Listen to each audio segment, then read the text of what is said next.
Hello, Oh, everyone. now we can see you. Yes, good to see you. Nice to see Some, you. yes, hope to see your mother later too. Yes. Yes, and Hang, she's here as well. Good, good. Big Hang. Is this your new flat you're in now, Thumb? I am at home now. Yes, the new place. Yes. Looks very nice. I hope to have you here sometime. Oh well, thank you very much. Yeah, we look forward to that. Thank you. About 1 minute by my watch. Is it about 1 minute? My computer, it's gone. Sarah, can you hear me okay? Hi, Alan. Yeah, I think everything is okay. I just check with Ajan if she is there too. Ajan, can you hear us? She's coming. Please go ahead first, it says. Oh, okay.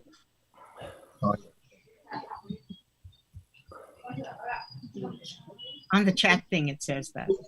Okay. They say hello. Is that hello? Is that Venkajan? Okay, do you want to mention your announcements? Right, I think we're ready to go. So just the usual announcements. Please keep your microphone muted unless you're actually speaking. And the other one is, if using Pali terms, please give an explanation or translation, because some listeners may not be that familiar with Pali. Thanks very much. And would you like to start with anything? Or Tom? There's Han too. Hi, Han.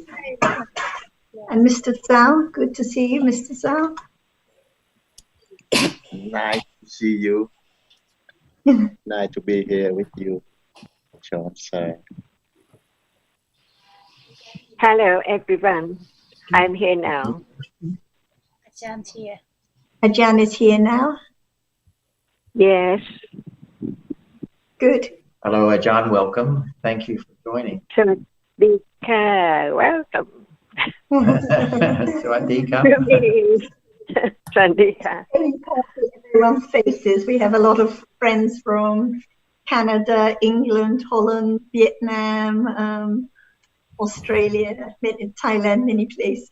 Are you still in Gangajan, Ajan, or have you returned to Bangkok? Gangajan, still at Gangajan until the end of this month. Oh, okay. Ask you said you would like to bring up today about thinking of concepts and how it doesn't mean there has to be a wrong view of self. Would you like to bring that up or anything else? Yeah, very good. John reminded me, because we brought up again that Ajahn asked Carmen, where are you? And she said, in the Hague, I'm at home. And then Ajahn explained, when there is awareness of Nama and Rupa, mental phenomena and physical phenomena, there is no place. There is only the reality that experiences and that doesn't experience. And John reminded me, it doesn't mean there is wrong view when you think of concepts. But that is true, because we can cling to self without wrong view. Like the one who has attained the first stage of enlightenment does not have wrong view, but can still cling to a feeling or an idea of self. And one may cling also with wrong view, and one may cling with conceit. When there is conceit, there is no wrong view. So there are three ways of clinging to self. But I understand that clinging without wrong view, we all have that too. But it is not so easy to understand that. Because when we think, oh, it's me, it may be wrong view, but we cannot find out really. Only Panya can at that moment.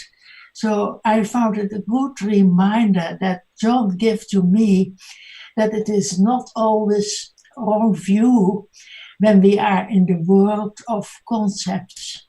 So there are many very useful points, each of these discussions that we have each week. I'm very, very grateful for that.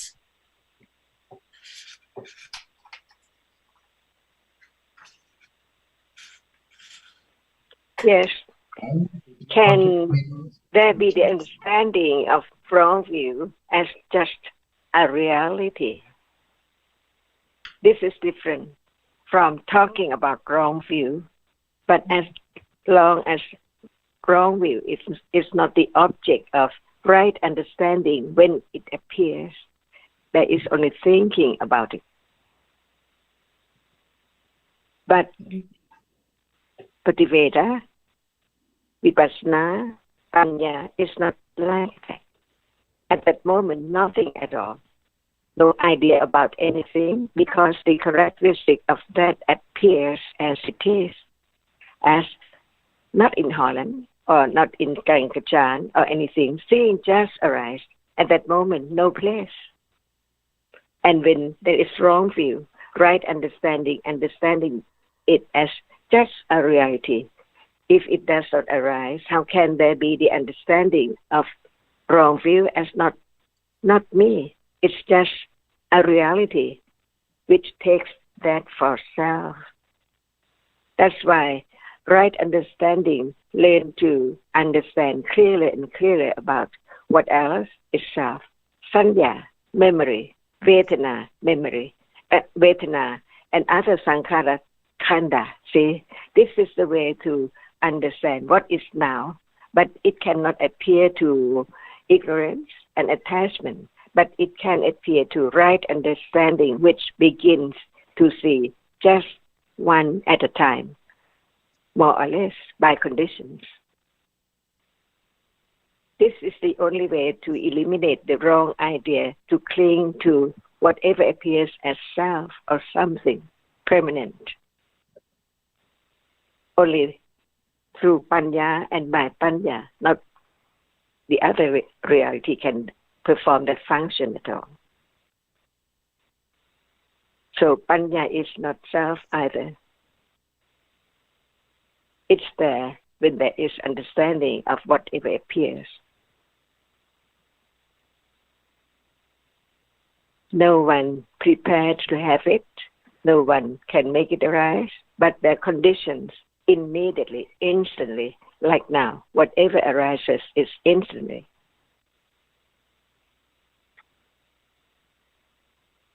We were just talking in the other discussion about the difference between pariyatti and patipatti, between intellectual understanding and the story of realities, like we know that sound is experienced and we know it's a rupa and we know it's not self. So we can talk a lot about the story, but it's not the same as directly understanding sound when it appears now as a Dhamma, not the sound of a voice or the sound of the rain or the sound of the traffic, but just a sound at this moment. And it's exactly the same with wrong view. We can say, well, wrong view arises with attachment and it doesn't arise with conceit, and it doesn't arise all the time, and it just arises at particular moments when there's the wrong understanding of reality. This is a long story about wrong view. It's different from directly understanding the characteristic of wrong view right now when it appears, when it arises. And it can be any time. It can be like now, trying to understand or catch the reality or an idea of observing or anything like this. So when it appears, when the wrong view appears, it can be known directly at this moment.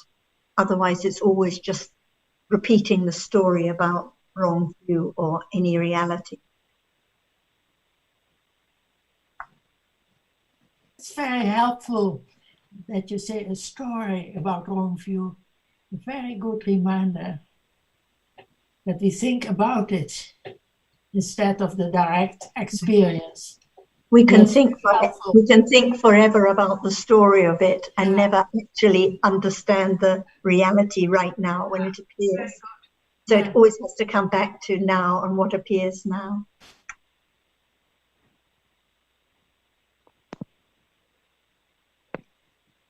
Yes, I have a question about it.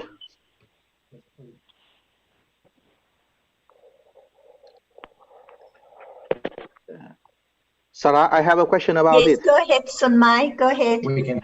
This is Sun Mai We in Vietnam. Please go ahead, Sun Mai. in about this topic, we learned that we have a shakanana. It's understand the truth. It like the pariyati, but when on understand the truth, we have the four noble truth. For noble truth for understand is the dukkha, the cause of dukkha, the end of dukkha, and the path to leading out of dukkha. I am concerned about the shakanana, about the nibbana, the third one, because it not appear, not any idea about the nibbana right now. And what is shakanana about the nibbana, about the end of dukkha? Because like you said that not story about the reality, not it is not the understand right way. It must be the up here for the panya, and but in the shakanana, I saw that the shakanana understand about the noble truths. The third one is the nibbana. Nibbana not here, and I don't understand so clear about this point. Your question is, what is the understanding of the third noble truth? Is that right? Yes, yes, yes. Understand about the third noble truth. Yes. Our friend was talking about Did such you understand his question?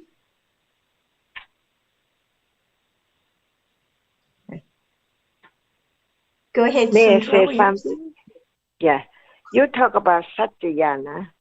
So Yes. what is yana? Each word should be understood clearly. When we talk about anything, what is it? Like yana, what is it? Is it the understanding of what? So Mai, Jan's asking you what you mean by satya and what you mean by jnana. So each word is understood clearly. Yes, shaka, like I understand, is talking about describe the truth, the truth of the reality, and jnana is understanding the characteristic of the truth, and it must be very clear. It's understand about the reality right now, and the third one is understand about the nibbana, and it is make me confused because understand must be related to what appear now, and nibbana not yet, and so how can become the object of the understand right now? Is that thinking or understanding? It's a thinking. It's a considering, and it's a thinking. Yeah. So what is satya? So that there can be understanding of it as satya. Satya means the truth, right? Is there any truth now to be known from the very beginning until it's so firm that it can be satyayana, never change? The yana which understands satya clearer and clearer until it cannot be changed. So what is satya? Is there satya now to be known? Not me, but panya understand that as it is, as satya is satya. So satya is the truth. The truth of what? Is there any truth now? Otherwise it cannot be satyayana of the first truth. Dukkha, aridya, satya. So satyayana, the yana which understand the truth. Is there any truth now? Not yet. The truth not yet now. So it is not satyayana. So before understanding clear enough to understand the third yana as satyayana of the Ariya Satya, all four, there should be the understanding of one by one. And that which should be understood from the first beginning is satyayana of the first truth. And what is the first truth? The first two is to Because understand the second about truth the and the dukkha. third and the fourth cannot be known now. Pardon, please go on. No, I just answer the question. Is the first shakanana is understand about the dukkha now. The reality is arise and disappear now. This is the thinking. But what is the truth at this very moment to say that it's so true? If it does not arise, can we say about it? But when it arises and appears, is there any understanding of the truth of that which appears? Because what appears is real, is so true, it appears. So what is its truth? Otherwise, one cannot understand even the first truth. And when there is no understanding of the first truth, how can there be the understanding of the second, the third, and the fourth?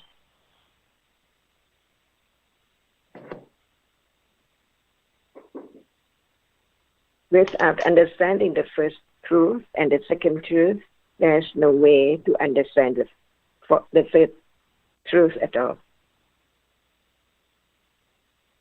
The Four Noble Truth, very, very noble, very, very subtle, very, very true. So what is the first truth? Satyayana of the four Ariya Satya, not other thing, but Satya of the truth, which are four. So it's not just hearing and remembering and talking about it. What about the understanding? It's useless to just say anything without understanding of what is now appearing. No way to understand the truth, because this moment is the first truth.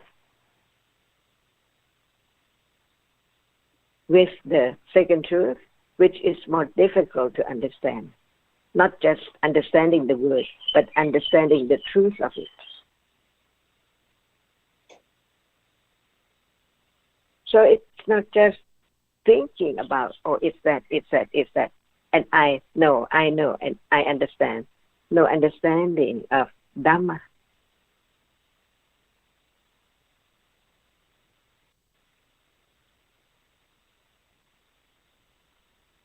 Would you like to know about the first truth, the first Satyayana, or Satyayana of the first truth of the Four Noble Truths? Shall we go straight to the third one, not understanding the first and the second? Is it possible?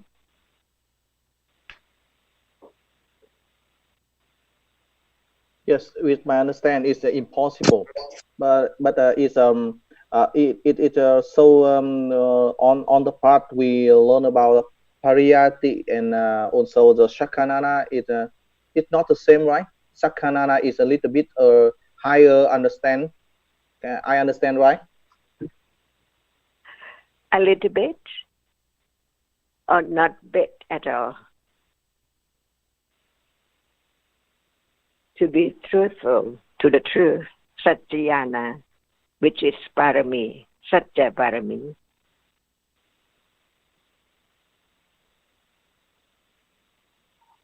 Understanding is understanding, not just hearing and thinking or remembering, but it understands the word which represents reality now.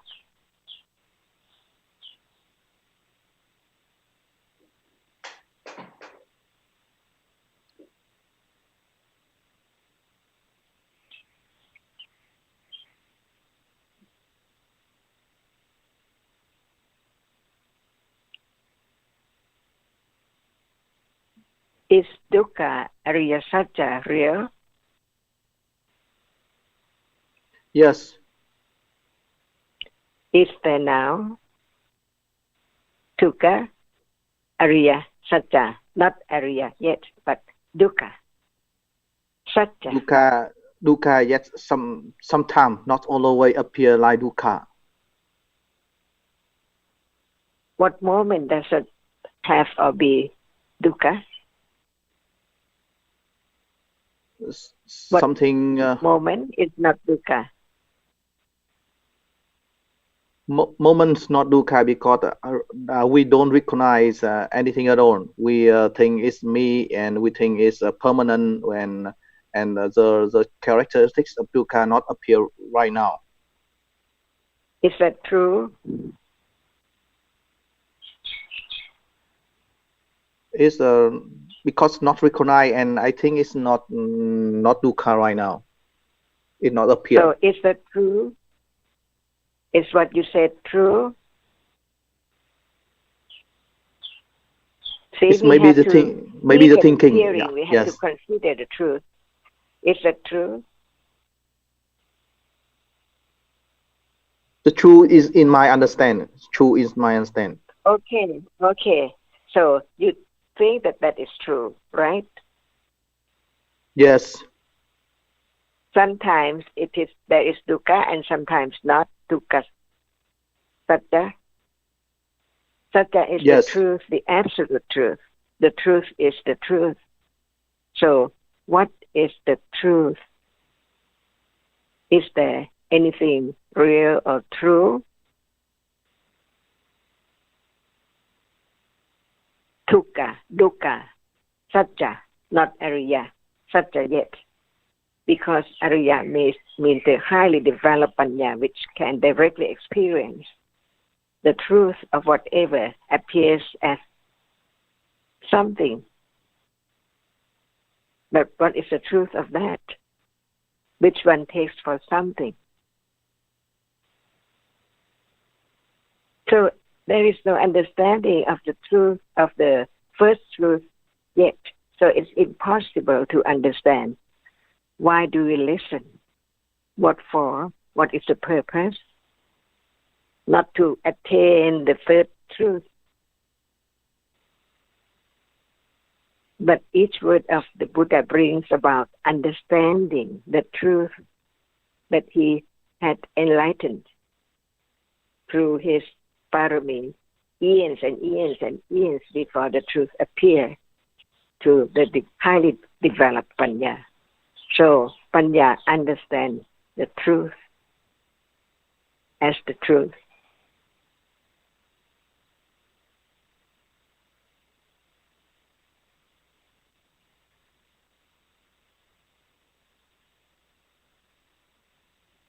So this is the difference between the words of the Buddha and the words of the other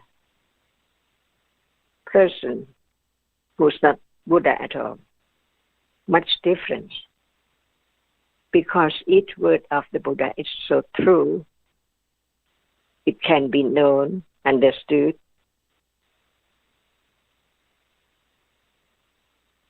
Even right now, when one heard his word and thought carefully, considered carefully about the truth of his word.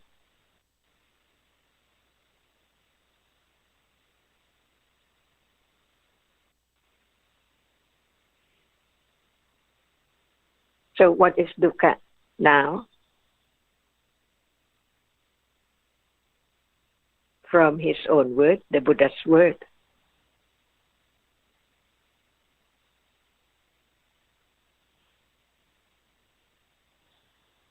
It's a thinking arise and disappear. It's a seeing arise and disappear, and just rememberings and sound and visible object. Everything arise and appears, arise and disappear.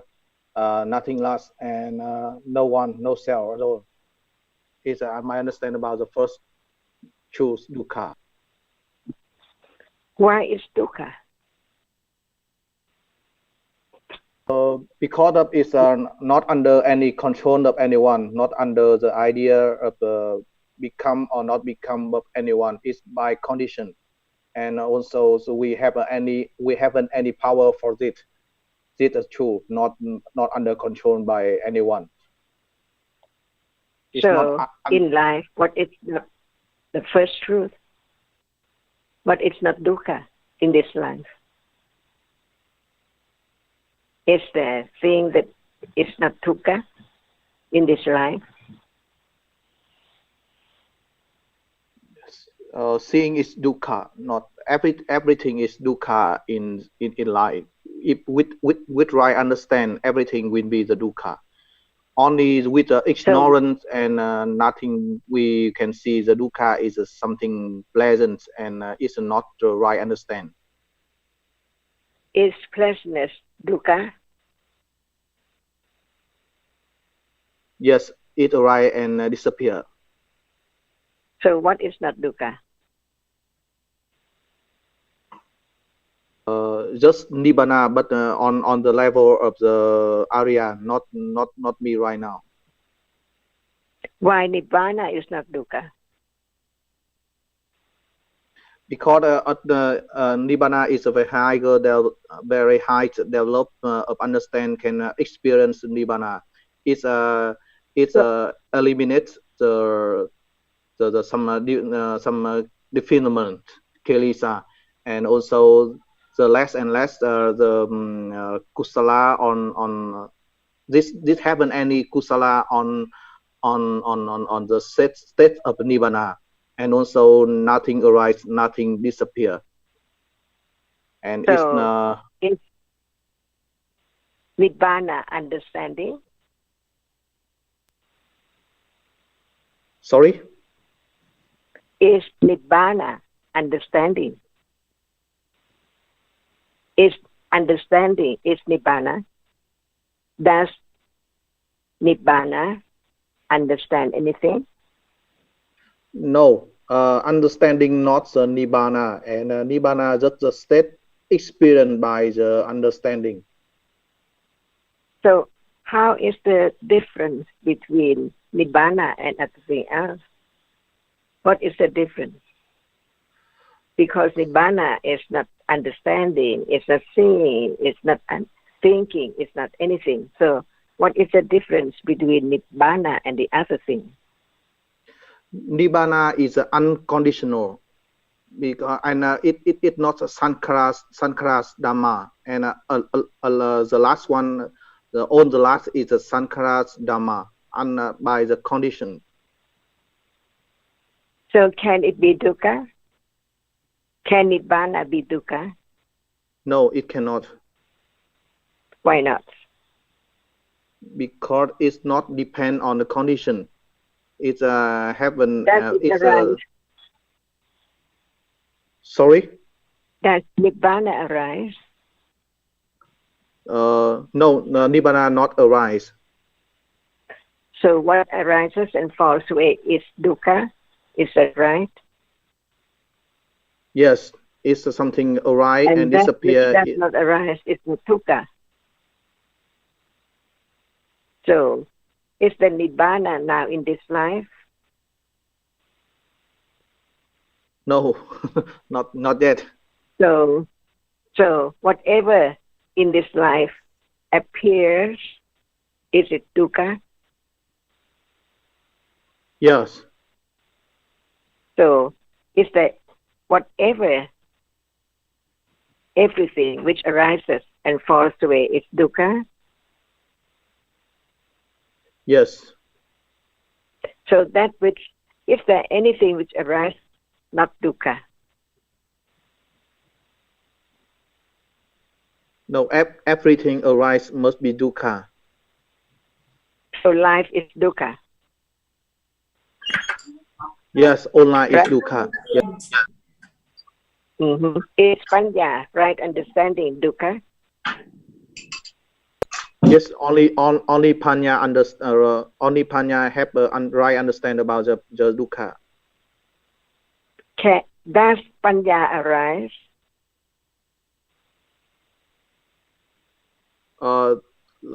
At some level, at some time, not so clear. Maybe a lot, or not really panya. It's maybe a lot of thinking about the dukkha. We don't talk about anything else. We just talk about the reality which understands the truth, which is right. So it is panya which knows what's right and what's not right. So does panya arise? I don't mean now, but the question is, does panya arise?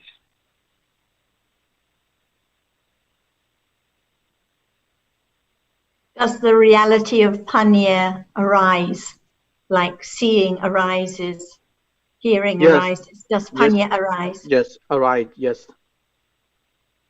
Does it fall Panyas away? arise like, Is it dukkha? yes, even Panya is dukkha. So what is not dukkha? Nothing not dukkha. Okay. Everything. Okay. That should be directly understanding. Otherwise, it's only thinking about whatever appears, arise, and fall away. But what about just one? Reality appears, arises, and falls away.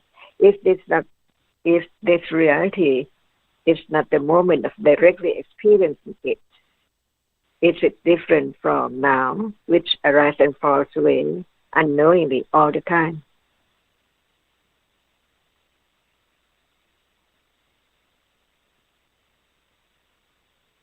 And this will be the first noble truth, the Satyayana of the Four Noble Truths. It has to be understanding clearly, thoroughly about whatever is now.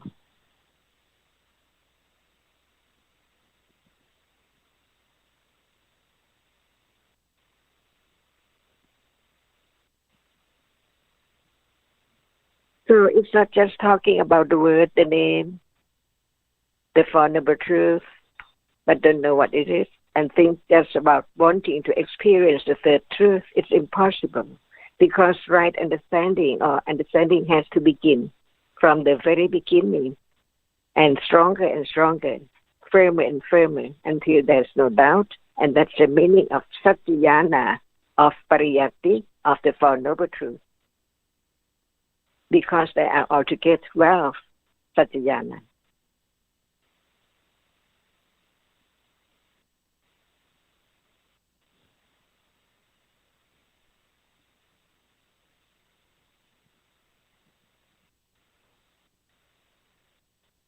So Sun Mai, do you understand the Satyayana is a very firm pariyatti understanding about the noble truth? So it's not the direct understanding, but the firm intellectual understanding about what dukkha is now, for example, about each noble truth, beginning with the first one. That is what leads to the direct understanding, the Kichanyana of the noble truths. But it has to begin with the first truth. Yes, it's very useful for me to understand the deep, little bit distinction between the pariyatti and sakanyana. It's a very firm to understand, right? It's the very firm pariyatti understanding about the noble truths. Yes, thank you. I got it. Thank you. Alan, were you asking something? Excuse me, Sarah, can John please explain about the same way about the second noble truth?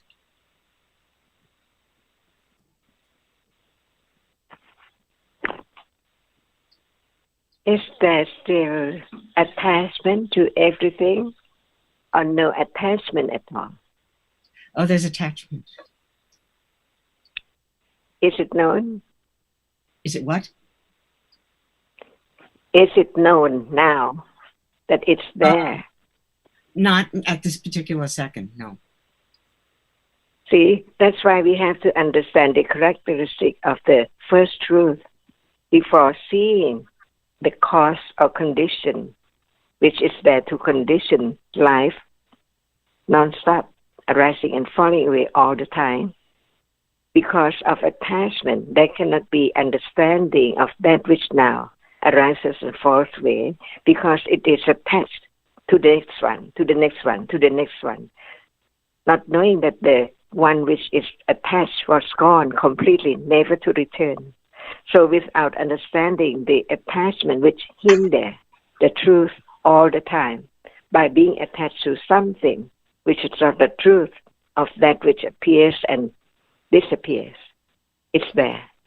So at this moment, there is the understanding just theoretical or intellectual understanding of attachment, which is almost all the time, like we know it as asava, kamasava, attached to the sensual subject, bhavasava, attachment to being, avijjasava and hidasava. See, after seeing has fallen away, 3 moments after that, it's there.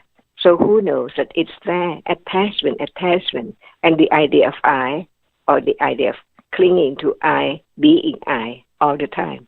See, that's why we need the teachings of the Buddha to understand. It is not easily seen because it goes on so fast from one viticita, one reality to another reality, non-stop, and so very rapidly. That's why there must be the understanding of the reality, Dhamma, as not I, and then later on, each one which has heard before, long time ago, many times, can appear to sati and panya to understand why even that is known as a reality arising and falling away, but the moment of arising and falling away cannot appear at once together, because right understanding, which begins to be the first vipassana jhana, nama, rupa, pariccheta jhana, just understand the truth of no one there except that which experiences, no place, not in the room, on the tree, in the air, or anything at all, but it's just that which experiences and that which is experienced. No one, no place at all. That is the meaning of reality. Is reality as it is. Nobody can make it arise. Nobody can change its characteristic. Nobody can change the way it has arisen and fallen away all the time. So no understanding of whatever arises in a day. So many reality. So what should be known and clearly, directly understood is the characteristic of the reality which sati and panya is there by conditions, unexpectedly. It can be now or any time by conditions, and there's no doubt because its characteristic, each one appears as it is. The second truth does not appear yet, but it's there. See, because the Vedana Khanda is there, and Sanya Khanda is there, and Sankhara Khandas are there, because of the Vijnana Khanda just appear as that which experiences. See, that's why even one Khanda is known, the other Khandas are not known yet, until Panya develop that. It is not directly experienced. It's only thinking about it. That's why Panya can understand the difference between the moment of lopa, very strong, and very not strong, weak, very weak. See, or not by hearing only and thinking only, but it conditioned the moment of sammasati together with sampajanya, which is satipatthana. Otherwise, hardness appear as usual, no understanding, no sati. And when one is told to be aware of it, concentrate on it, it's not understanding at all.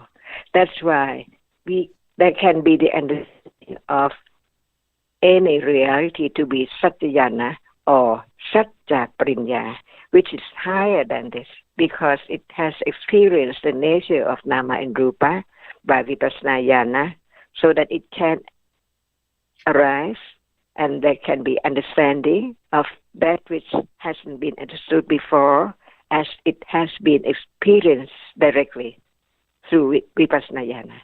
See, it's not just talking about that which is now an unknown, because there is ignorance about that which now arising and falling away.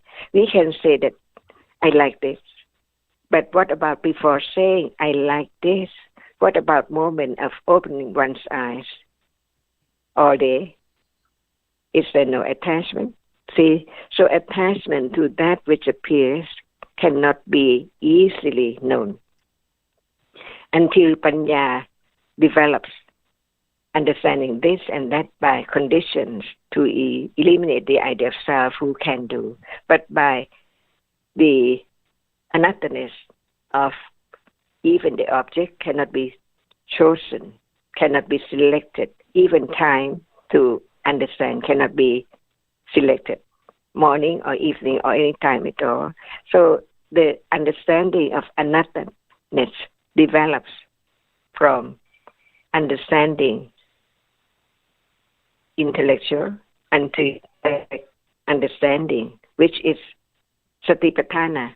But in the beginning, few moments not enough. Even one life, who knows? Because no one can condition such higher understanding. Only the understanding from moment to moment by conditions of this or that. So one can understand the difference between intellectual understanding and the moment when it is direct, because the characteristic of sati is there to be known as not I, which is aware of that object. See, it's not that it's there, but how can I know the second noble truth? It depends on Panya to see what hinders from knowing that as a reality which just attached to the other one, not that which arises and falls away, can letting go the attachment to the next one, but whatever appears clearer. No attention or attachment to the other, so it becomes clearer, and Panya develops on, stage by stage.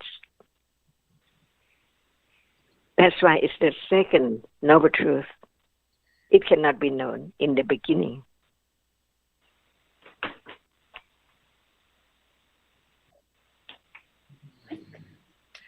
Thank you, Ajahn.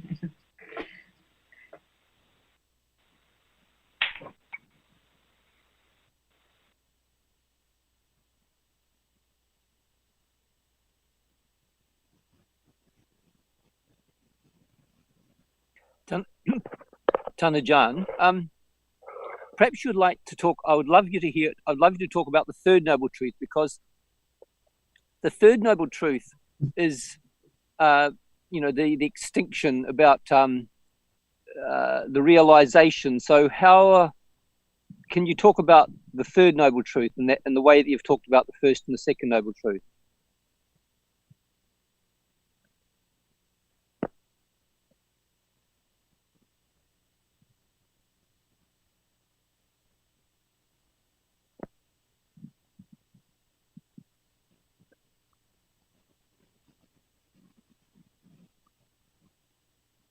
Ajahn, are you there? Did you hear his question? We can't hear you, Ajahn. Are you there? Okay, now I'm here again. Did you hear Sundra's to question? Understand about the third truth, noble truth, Nibbana, right? Yeah. Dukkha-nirodha, If there is no understanding of the dukkha of the first Ariya Dukkha, how can there be the end of clinging? Because the moment of experiencing directly the arising and falling away is different from thinking about the arising and falling away of whatever appears now. Quite different. Like we talk about the fire over there. No one is hurt at all because it's not the feeling of this that one takes for self, but that is only fire. It burns, but it doesn't burn here and now. So one had to understand each word of the teachings of the Buddha. For example, about the third, why it's the third? Because if it's not the first yet, how can there be the understanding of the dukkha of life, of each moment? It's not self, it is conditioned, and it appears and disappears, never to return, no matter in what life. on and on and on and on endlessly. If it's not directly experienced, there cannot be the moment of seeing the danger of the reality which keeps on by conditions. No one there, just different realities arising and falling away. So much to learn to know that they are not me, because the first truth, the first Ariya Magga is the eradication, the wrong idea, taking everything for something in self. That's why one has to be very truthful to the truth. It's not just hearing, and then there can be seeing the danger and no desire or attachment to see again or born again. See, so it's a very straightforward to the truth. Would you like to say something? Would you like to hear? Would you like to taste?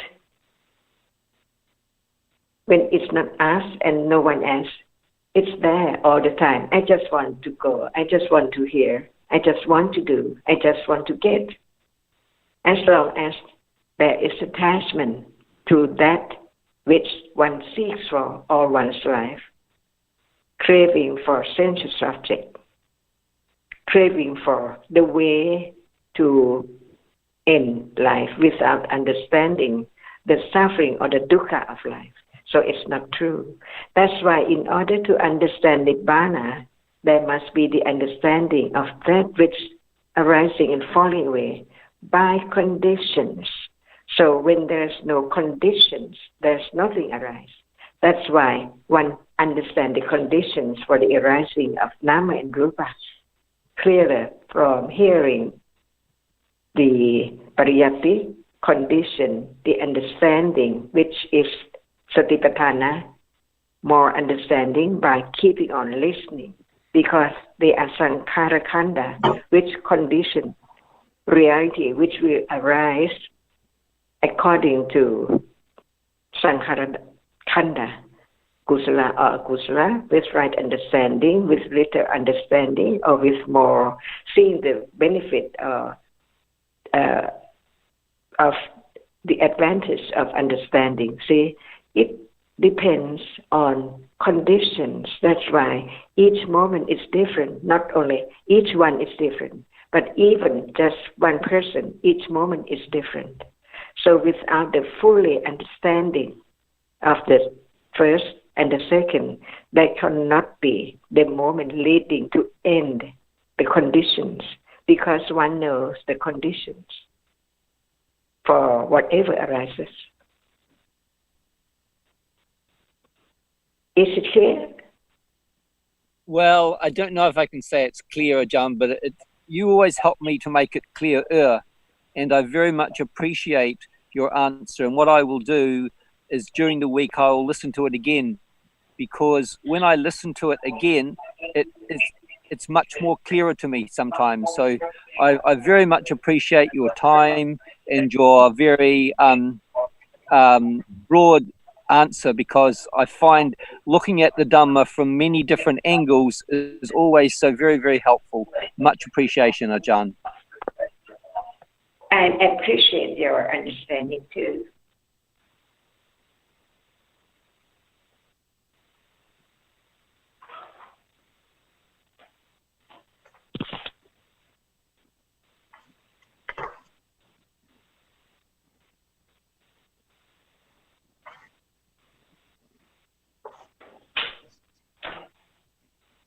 Sun Mai, you asked a question which I brought up with Ajahn at the end of the last session, but we had run out of time. You might want to address it directly to her.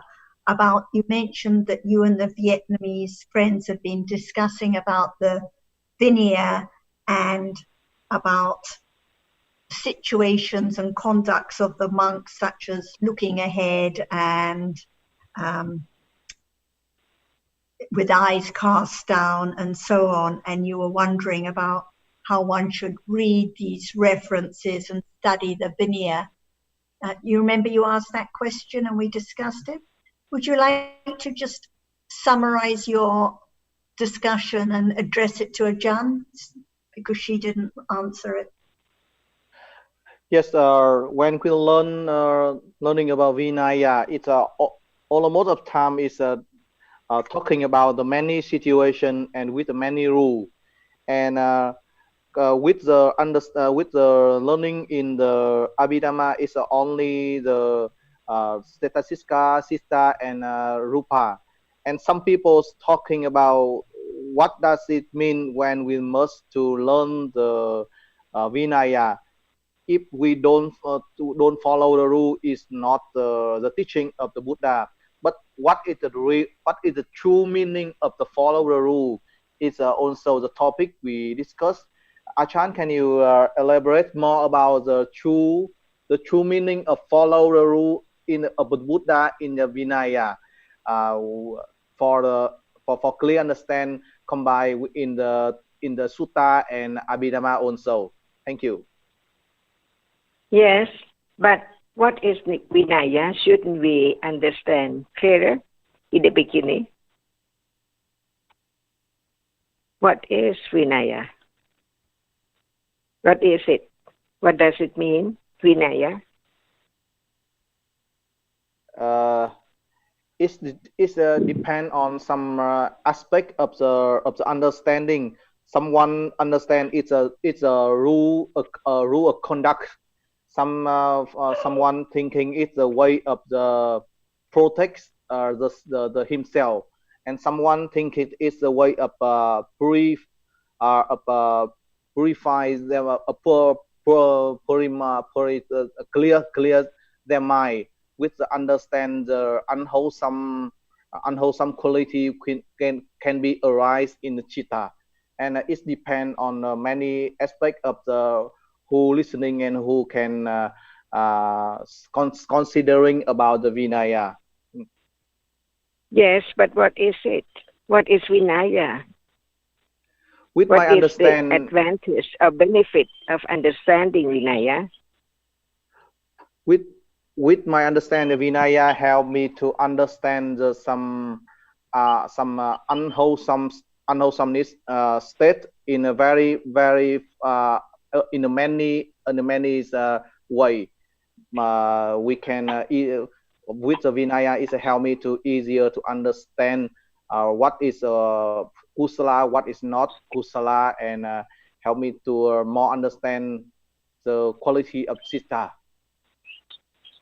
So for now, today, I'd like you to think about what is Vinaya and what is the benefit of understanding Vinaya. It's time for lunch for me. I don't want the other to wait for me. So goodbye. See you next time. Bye. Thank you very much. See you later. Bye-bye.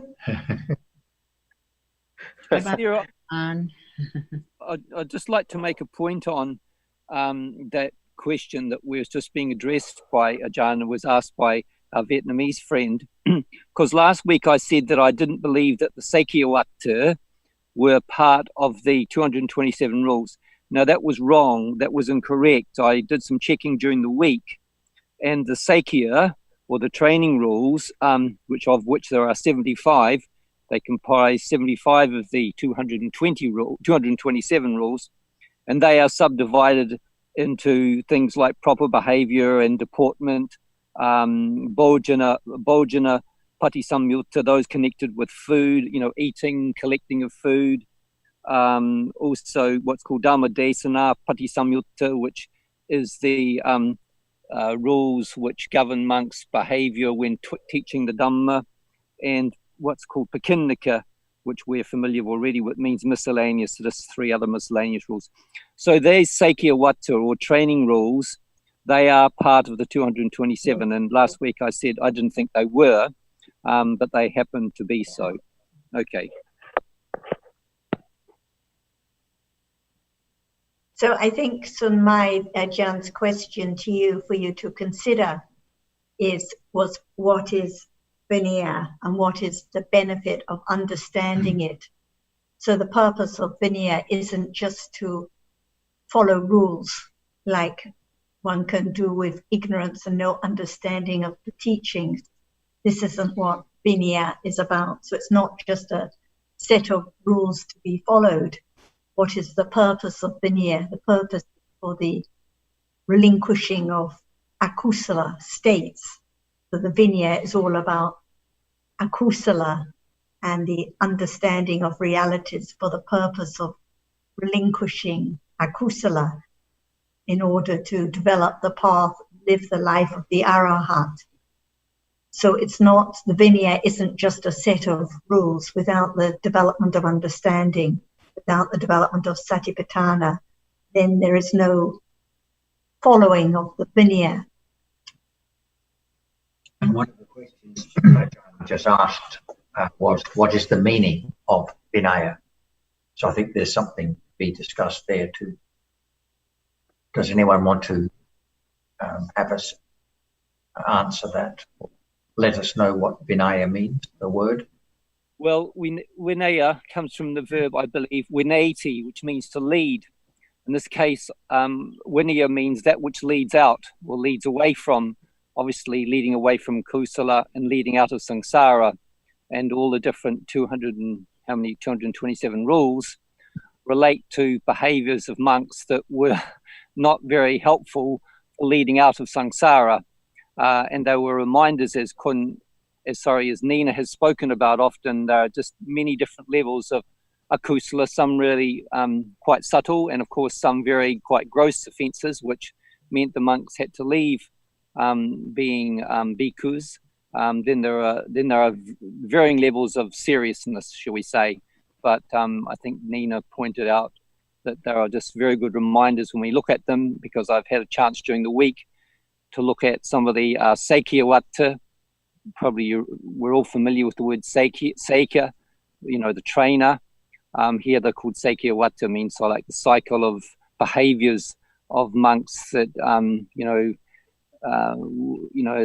they're not looking down, looking at a certain place, and especially in when you're in public areas, not to look at the person who's giving you the food, not to speak to somebody, not to teach the Dhamma to somebody's carrying an umbrella. Some of these things are not so clear, but they probably have good reasons behind them, and it's good to understand why they were so. I thought of Kunsukin during the week, because you're not allowed to teach Dhamma if you're a bhikkhu to someone who's got a turban on.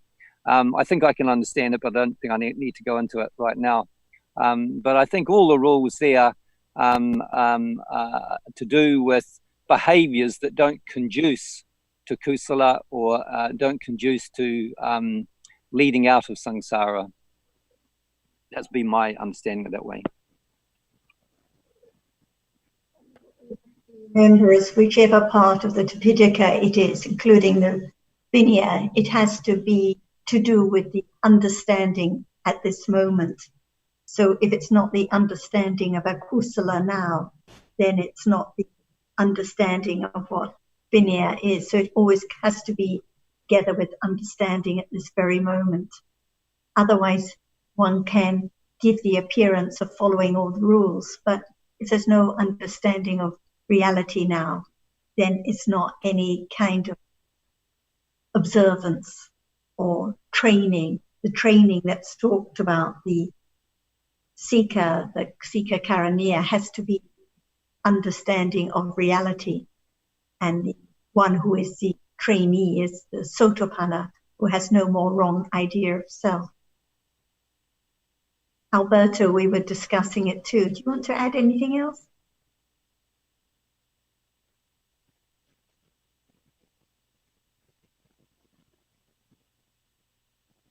We can't hear you, Alberto. Okay. Now we can hear you.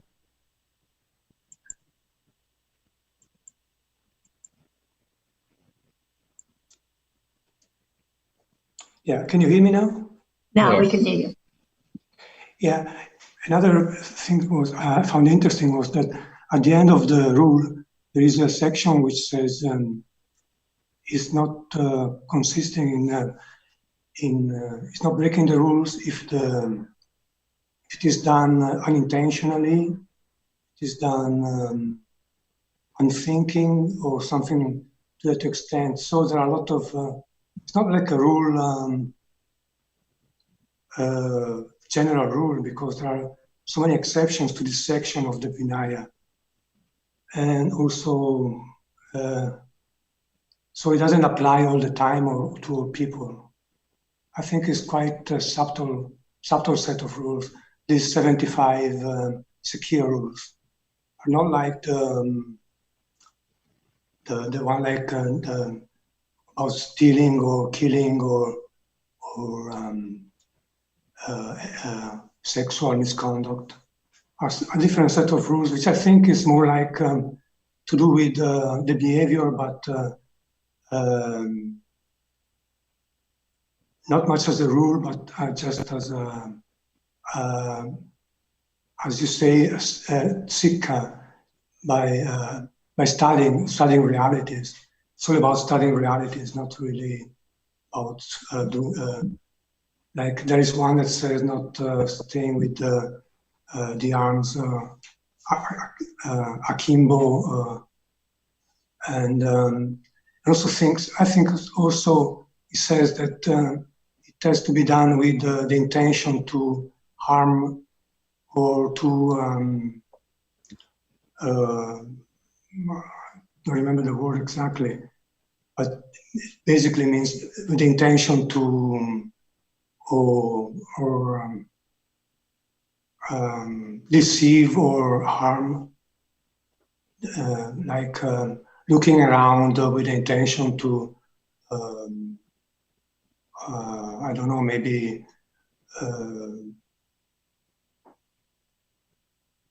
yeah, I'm not sure about that. Anyway, I think it's more subtle than just a set of rules that says, don't do this or do that. Or, yeah. Thank you for that reminder, Alberto, about arms akimbo, because when I first read that many years ago, I thought, what the hang is that, arms akimbo? And it refers to monks, improper for a monk to be in public and have his arms akimbo, which means have his hands on his hips, which is usually an obvious manifestation of frustration or obviously dosa. So, yeah, it's quite clear that. Yes, but it's also, I think also because it's like an aggressive stance, you know, I stay like this and look at you, and that's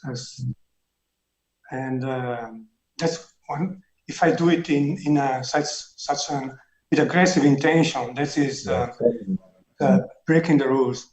But if I just stay like this because maybe for any other reason, I don't think it's breaking the rules.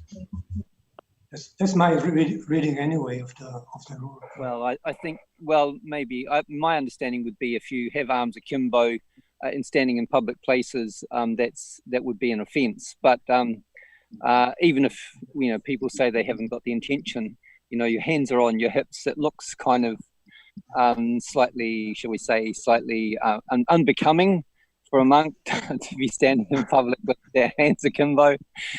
It's just a deportment, and it's a reminder to the monks of that level of dosa that they may be having, or not may be having, that they are having at that particular time.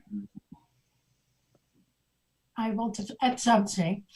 Ajahn once explained there are so many exceptions, and the Buddha was thinking of when someone is sick or disturbed, it's an exception. So he had so great compassion to think of all those situations.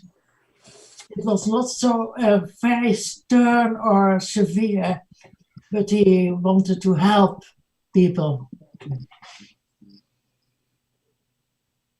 And Lucas, I can see you're there. Are you following Lucas? Maybe not. Can you hear me, Lucas?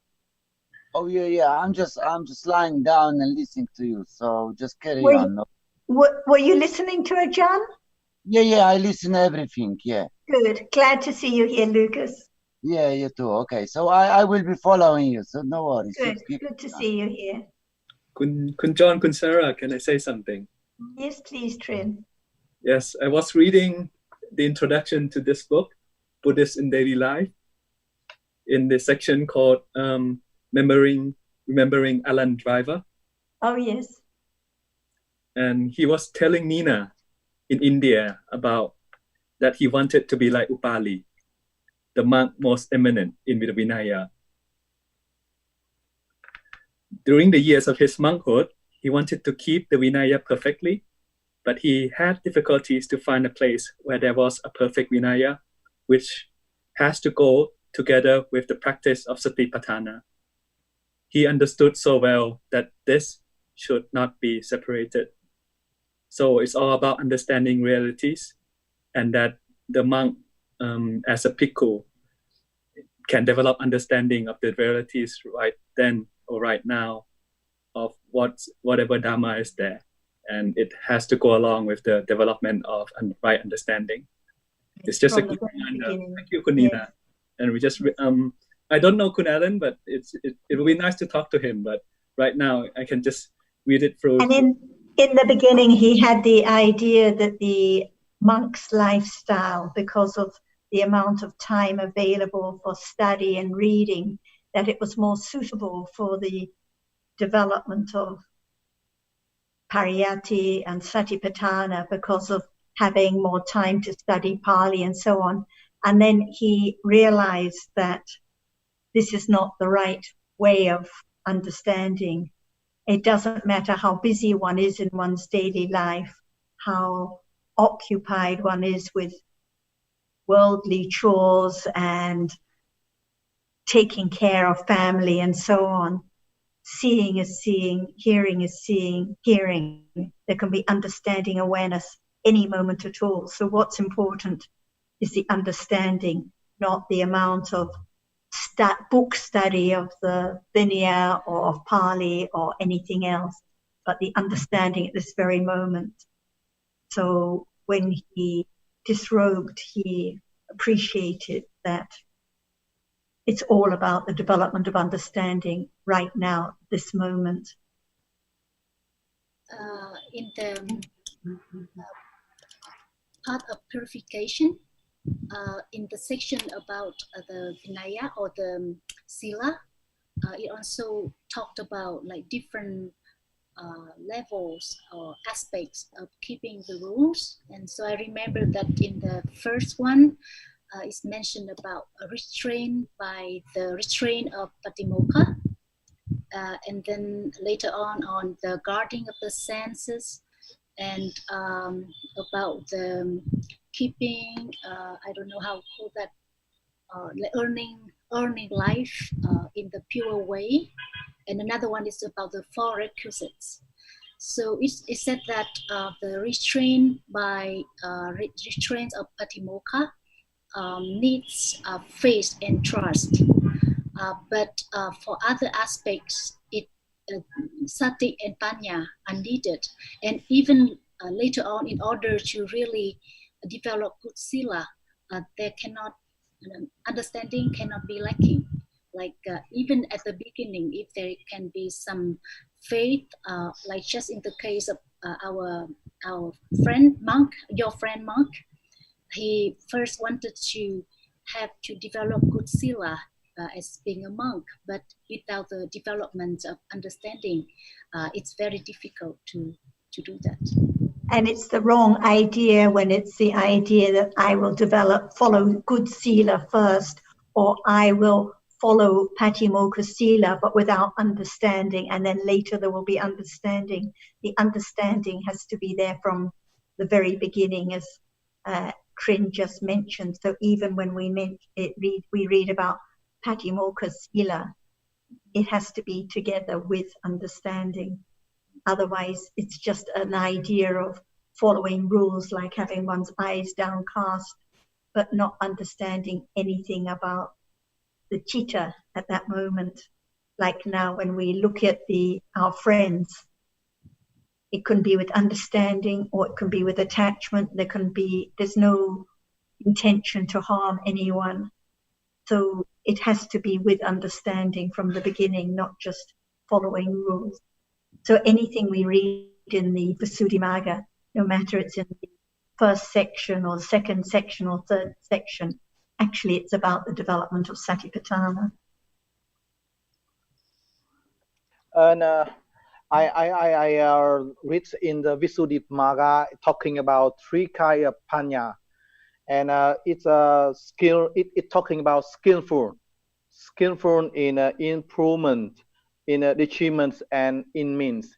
It classify three kind of panya. It any relate to the Vinaya in means skillful on whatever appear, skillful to which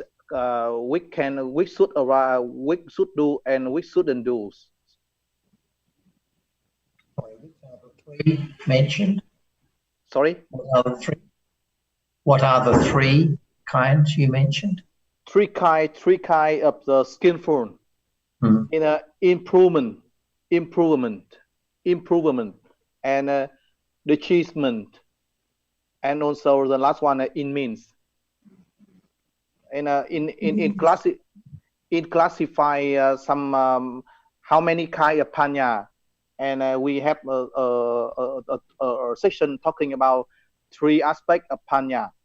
And I feel that okay, this maybe panya will understand which should do and which shouldn't do to protect, to go to the to leading out to the target, to the purpose of the leading out the samsara.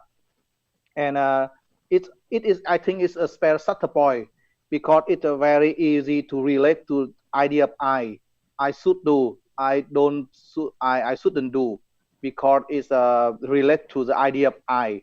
And I want to raise this point can you elaborate more about the three kind of the skillful in the talking on the Visuddhimagga? Can you remember these three kinds, Nina? Skillful, achievement, means, and improvement?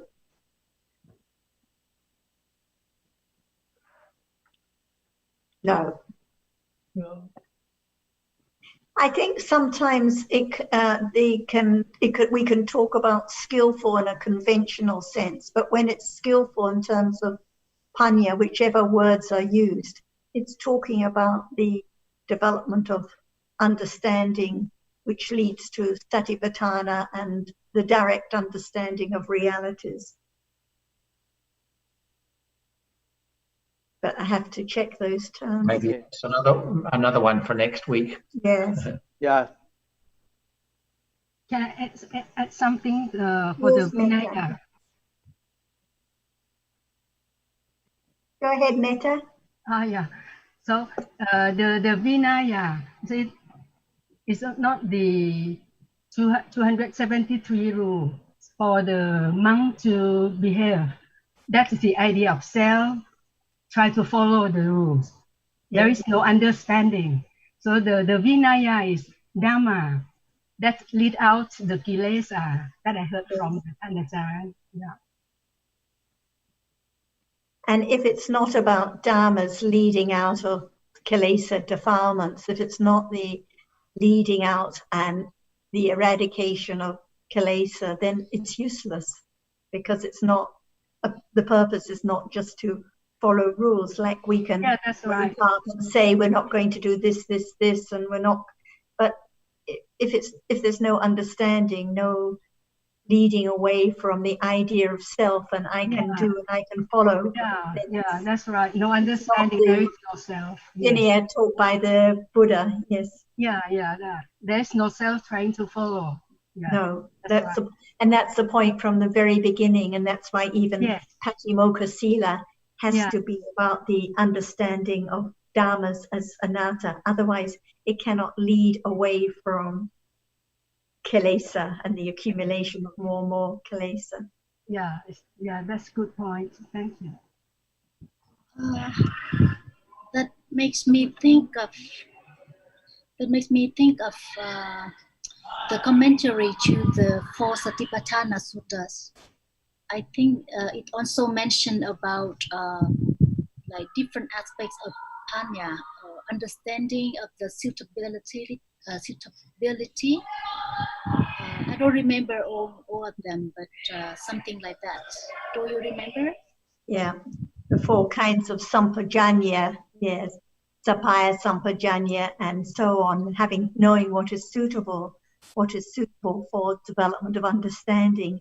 And again, it's not like we know listening to the Dhamma is very suitable, but if we set a rule and say, I must listen at this time in order to have understanding, that's not the understanding of Sabaya Sampajanya, what is suitable at this very moment. So it's the same point. It has to be about the understanding of realities deeper and deeper. And Gochara Sampajanya is the understanding of the object, knowing which object can be the object of Satipatthana, like visible object or sound now. And the purpose, what is the purpose of studying? So the purpose of following the Vinaya, reading about the rules, isn't just to behave in a certain way or follow particular rules. The purpose is for the elimination of defilements, as Metta just said. So a monk may look like he's following very good Vinaya, but if it's with a lot of tension and disturbance and difficulty and forcing, is not actually any understanding of the purpose of Vinaya. Kun Sarah, and I think another aspect of Kun Metta's point is that when there's counting of rules, I can keep this many rules, I can keep 277 rules. That's already with an idea of self and counting, hoping. Yes, clinging to it, not following naturally with understanding.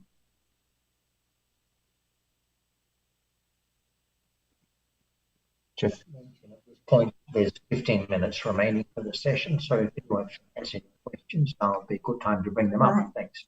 Roxanne, Maeve, Leanne, anyone have anything they would like to ask or bring up? Ganga, anyone? Vincent? Just following on what was said about the Vinaya, as I recall, is there not I don't know whether it's a rule or not, that where monks breach the Vinaya, they speak to the abbot, the higher level monk in the temple, and discuss it? I'm sorry?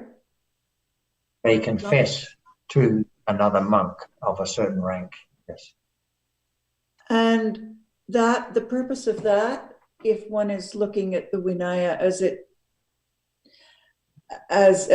way, as development of understanding, leading to the eradication of defilements,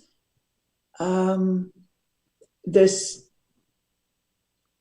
should ideally involve a discussion, a confession of this, when we're confessing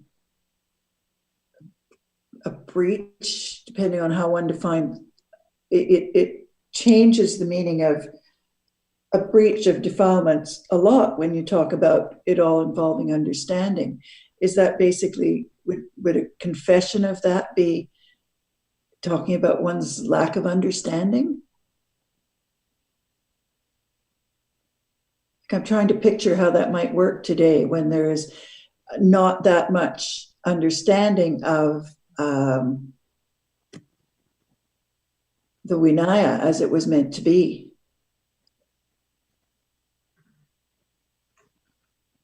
Well,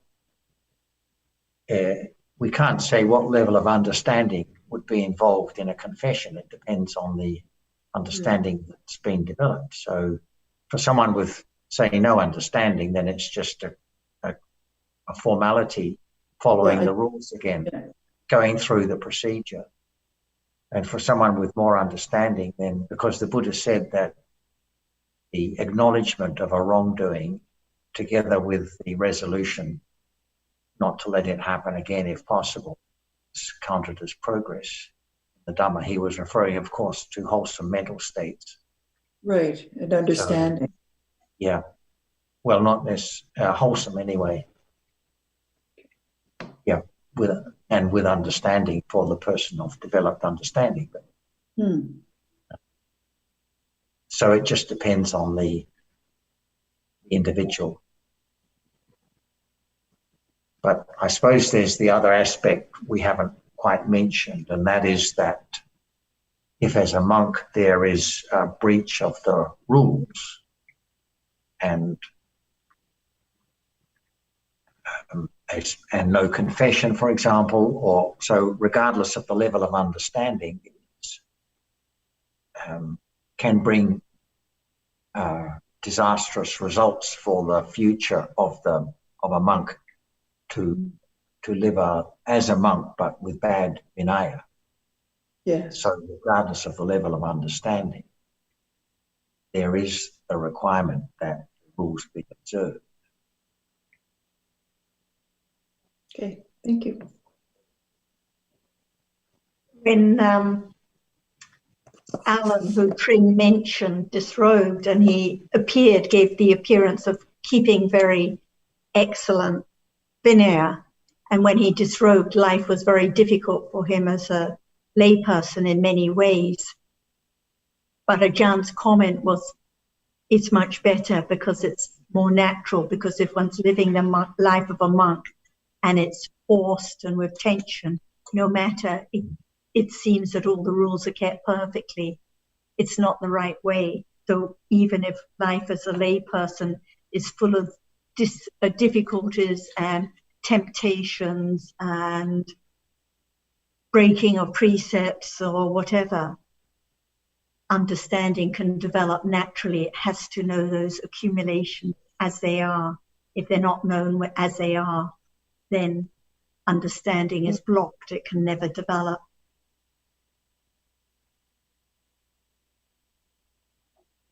Kun Sarah, I think you bring up a very good point. I'm sorry, Kunina. If understanding arises to see a fault as a fault, even though if that's already committed, that's already a right understanding that the action was done with not self, because right understanding of that can arise, but it's through not self at all.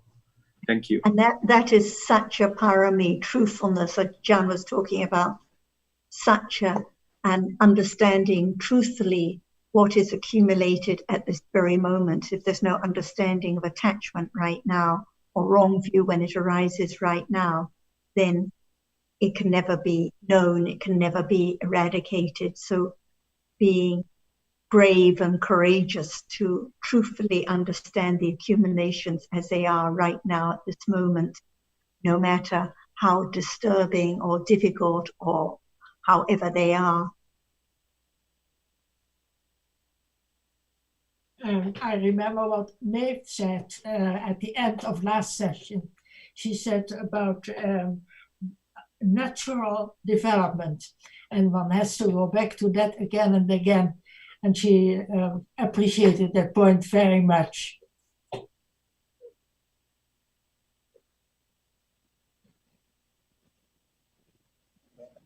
Maeve?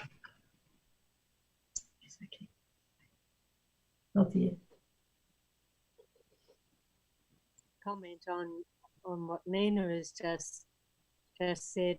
I was particularly struck in the discussion where Ajahn was involved, where she continued to question the level of understanding that the questioner was having.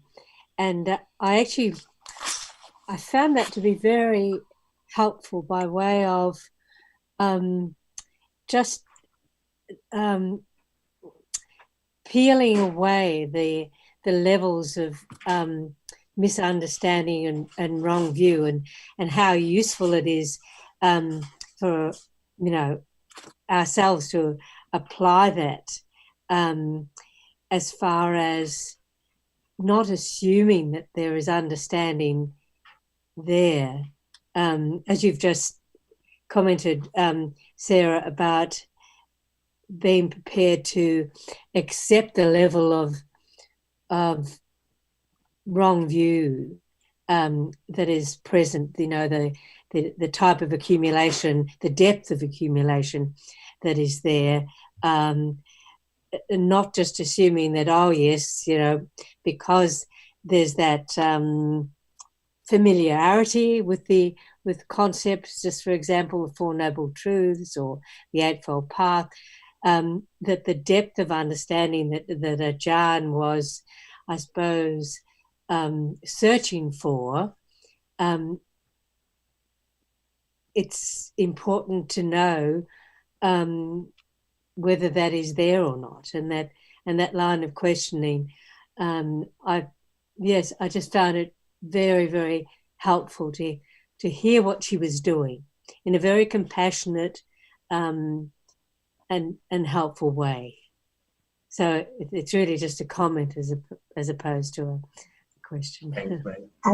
And the emphasis she always makes on understanding one word at a time, like yes. Sun Mai's question, well, let's begin with what is Vinaya? Let's understand each word very carefully. Yes. And otherwise we can talk, as we did at the beginning, long stories about dharmas, but what is meant, what is understood right now at this moment, what is the sound that is heard right now.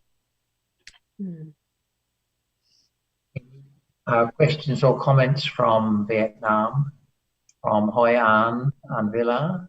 And Roxanne, anyone who hasn't spoken? Robert, anything you'd like to add? Rob? Anyone?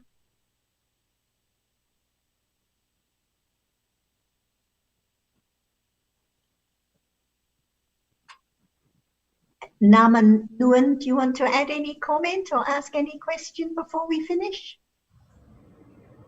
Haven't read or studied too much about Vinaya, so it's quite hard for to follow what you are talking about. So maybe we are just going to find more documents about it and we'll consider it later. And what about Nam when Ajahn was talking about first and the second noble truth, attachment now, understanding attachment now, but if one hasn't understood what is meant by seeing now as dukkha, then one cannot really understand the other noble truths. Any comment or question about what was being discussed? No, not yet. Not yet, good. It's good that you can follow so well.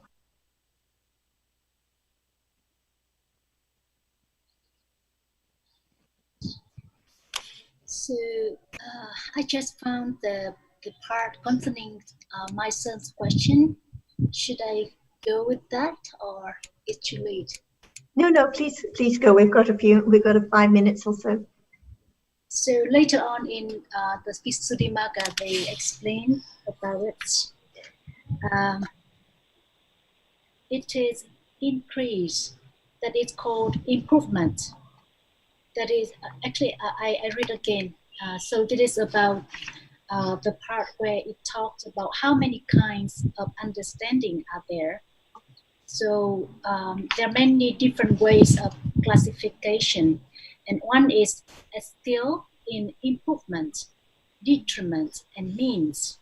So it explains that in the third triad, it's an increase that is called improvement, that is twofold at the elimination of harm and the arousing of good. Skill in improvements is skill in seeds. According as it is said herein, what is skill in improvement? When a man brings these things to mind, both unarisen and profitable things do not arise, and arisen and profitable things are abandoned in him. Or when he brings these things to mind, both unarisen, profitable things arise, and arisen, profitable things advance to growth, increase development and perfection in him. Whenever there is understanding, act of understanding, non-delusion, investigation of state, right view is called skill in improvement.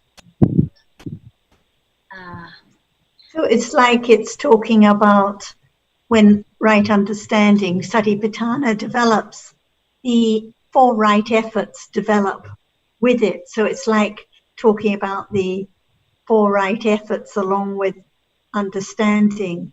But we know we can use these conventional words, he does this, he does that, but we know that it's the development of understanding naturally with right effort, with sama, vayama, and so on, all developing naturally, whatever words are used, whether it's called improvement or bhavana, it doesn't matter because these are just words. It's the development of understanding of reality right now at this moment.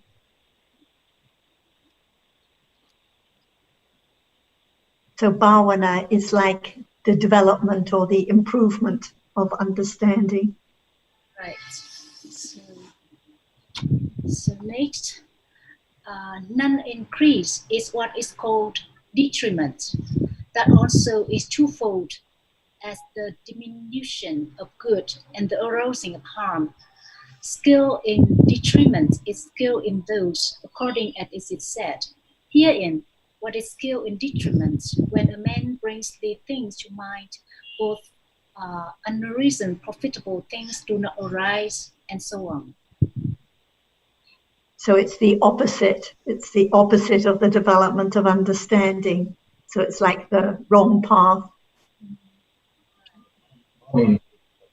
A non-increase of kusala. Akusala.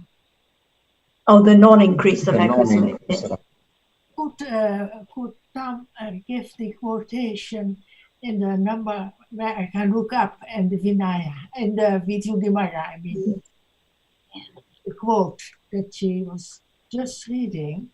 Yes. I'd like to look it up because I can't understand. Yeah, we can discuss it more on I think Nina's asking. Yes, yes.